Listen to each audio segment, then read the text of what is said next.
Okay, guys, we are looking for an idea for the stewardship campaign. James, you got any suggestions?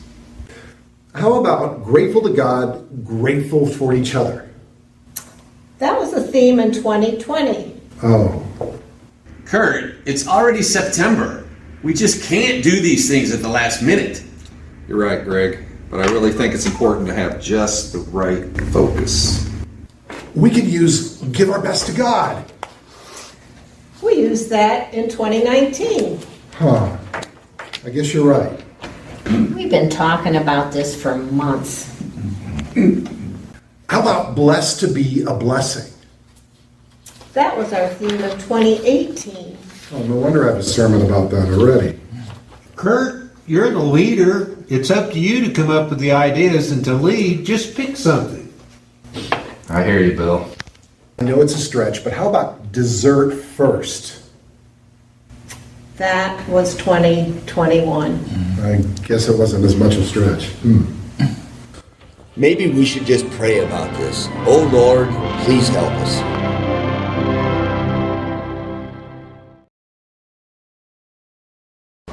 My name is Bob Sands, and Inspiration Station was an idea I had just because I was working with our small men's group and we wanted to do something outside the box. We wanted to do something outside the walls of the church. We read God's Space by Doug Pollock, and in that book it says if you really want to do something for your community, get outside the four walls of your church. So the question is, what's Inspiration Station? Inspiration Station is, first of all, a homework club for the Hispanic people in the Jefferson Street area. Inspiration Station does many things other than that. We support the Salvation Army with the Christmas program. We also have an agreement with Weekends Without Hunger to supply fresh fruits and vegetables to the families every Friday. We also work with Kinder Casa, sometimes helping them get students to sign up. This summer we did a speech therapy program, and I only have one word for it: it's awesome.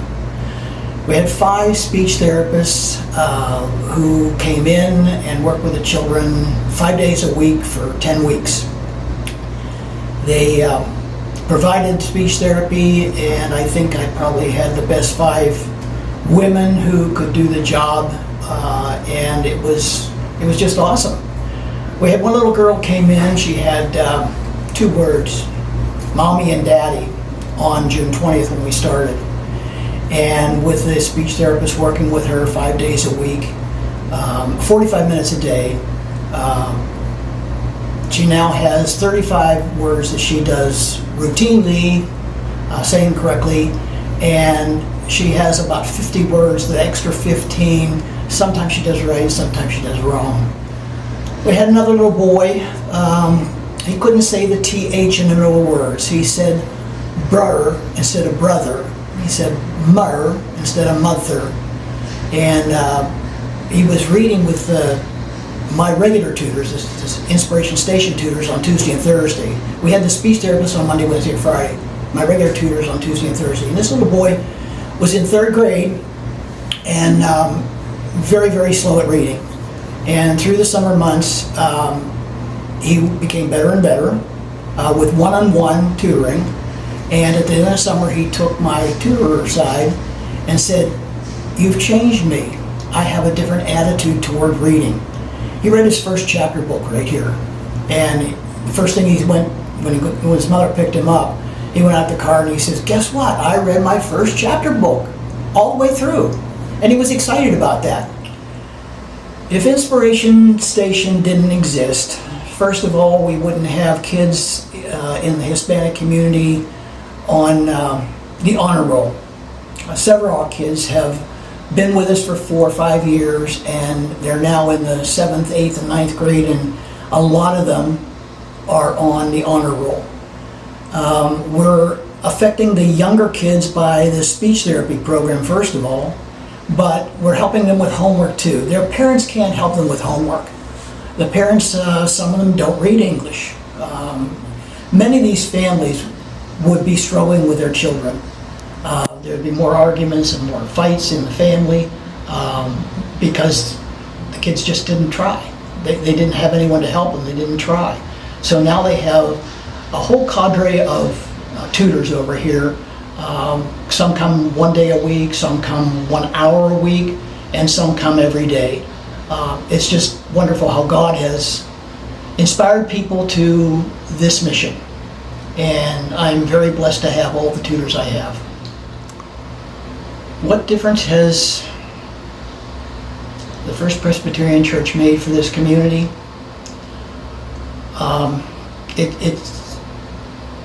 It's almost unbelievable. First of all, Inspiration Station wouldn't be here. The Fresh Fruits and Vegetable Program wouldn't be happening. I wouldn't be working with the Salvation Army. The support from the Salvation Army, from the congregation, has been a blessing to me, a blessing to the community. It's just awesome.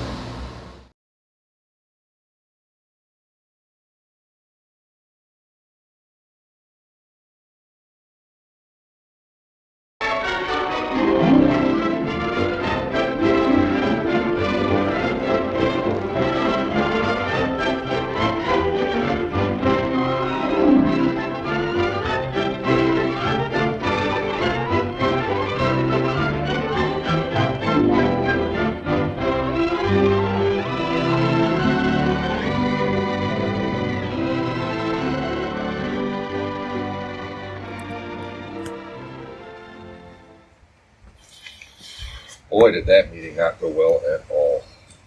May I make a suggestion? Who said that? I did. And you are? My name is Clarice. I'm an angel, and I hope to earn my wings by getting you a theme to this year's stewardship campaign. You know that's not biblical, right? Do you want an idea or not? Hey, absolutely. Let's go with the flow. All right, let's move along now. What's happening? What's happening? No unauthorized personnel at a construction site. Can't you see it's a construction site? You of all people ought to know that. What is happening? What are you talking about? What am I talking about? Curt, this church has been abandoned for years. It's going to be a Mickey Mart. A Mickey Mart. It's about time something was put in here.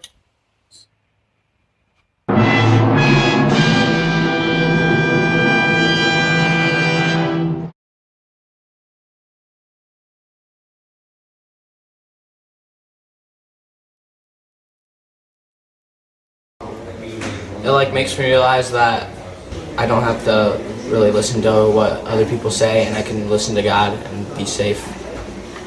I mean, it's a big difference, and I'd say if I didn't have God in my life, I'd be a completely different person. It changes how we live and how we worship God and how we act. I don't really have anybody, well, I do have some people to talk to, but it's never really as good as, talking to God, praying and stuff like that, so, yeah. It makes us live differently than other people in the world. God and faith make a difference in my life because I had a conversation with my mom, and she helped me with a lot of stuff, and I usually get made fun of when I don't know stuff at school, so I'm starting to read the Bible, I'm starting to follow Jesus, pray, and it's just making a lot of things easier.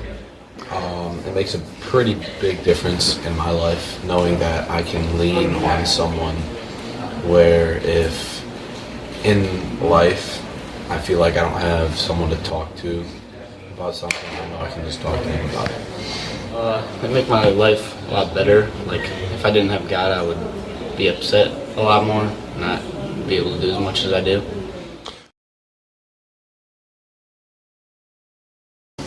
It helps us learn more about God and how He likes things done. The church helped me understand more stuff about the Bible, even though I wasn't reading it or something. It helps us get closer to Him. It's good to be at youth group because I get to talk to Jesus with other people that also follow what I follow, so. Makes me feel like I have someone that I can like actually talk to in person and someone who will be there to support me. Like we can come here every Sunday and have good conversations at youth group and just have fun. Church and youth group just incorporate how I can use this in everyday life and how culture today is just like basically shaming me for being a Christian. Like a big difference. They're like a big family to me, at least. It gives me something to look forward to, youth group. If I wasn't at youth group, I'd probably, be depressed about it, It just gives me something to look forward to, and I'm happy about it, They make my life a lot more positive. Like I go home a lot happier than I would if I was just sitting at home all day.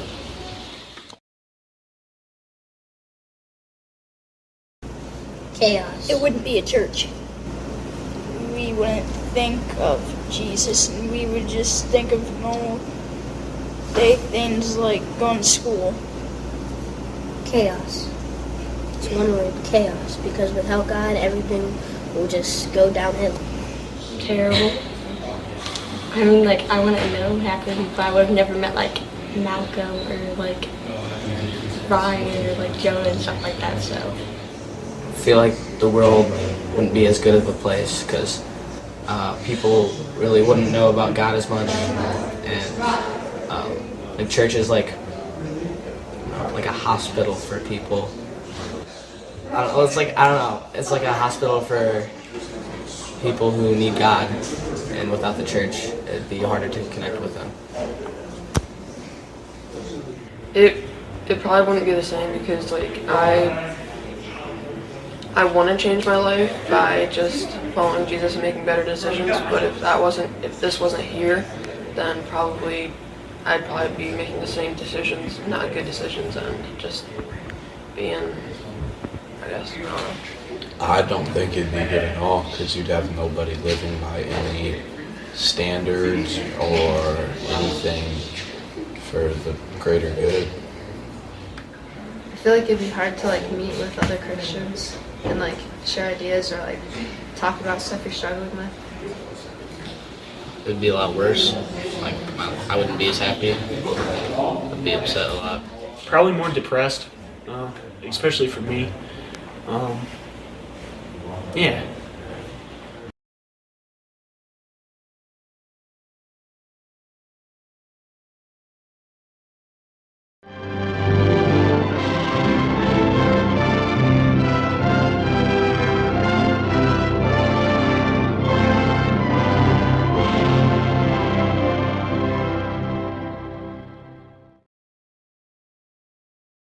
So Curt, what's the world like without the First Presbyterian Church?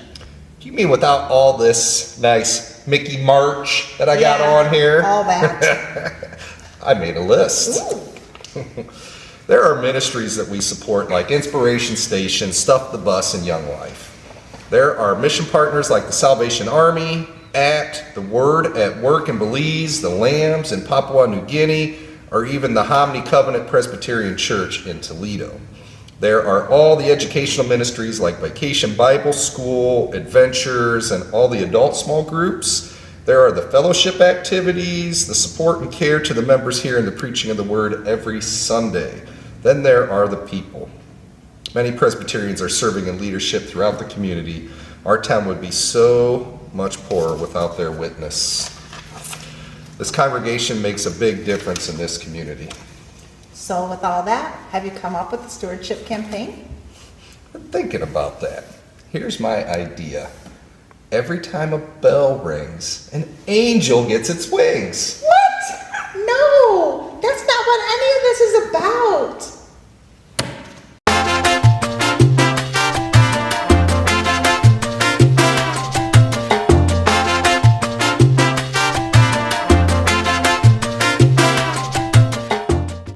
That's not even biblical.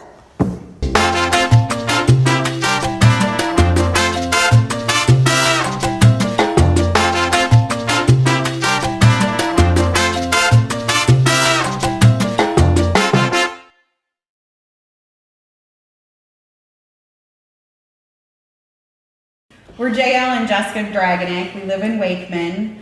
We started going to the Presbyterian Church. We probably attended 2 services in person before COVID hit. And then we watched from the comfort of our couch and streamed it on our TV for a year, felt like. So, and then we joined the church last year.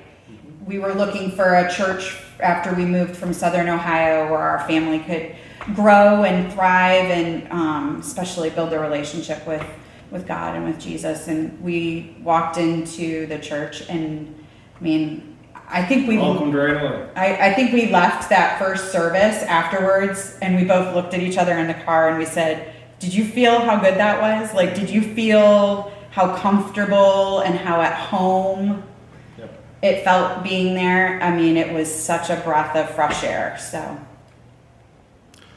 faith has always been there. God has always been there. I grew up Catholic, so I went through confirmation and all that stuff. But in the last year and a half, faith has really been tested and proven with everything that's happened. With the diagnosis to the treatments to the surgery to everything, faith has really played a big, big part. And for anybody that questions that, I can surely tell you a story and attest to it to be otherwise. yeah, we've had our faith tested, and you know, I grew up with parents, and especially a mother, who always said when you felt stressed or worried to pray. And I've had that, you know, over and over with Jael's health issues the last couple years.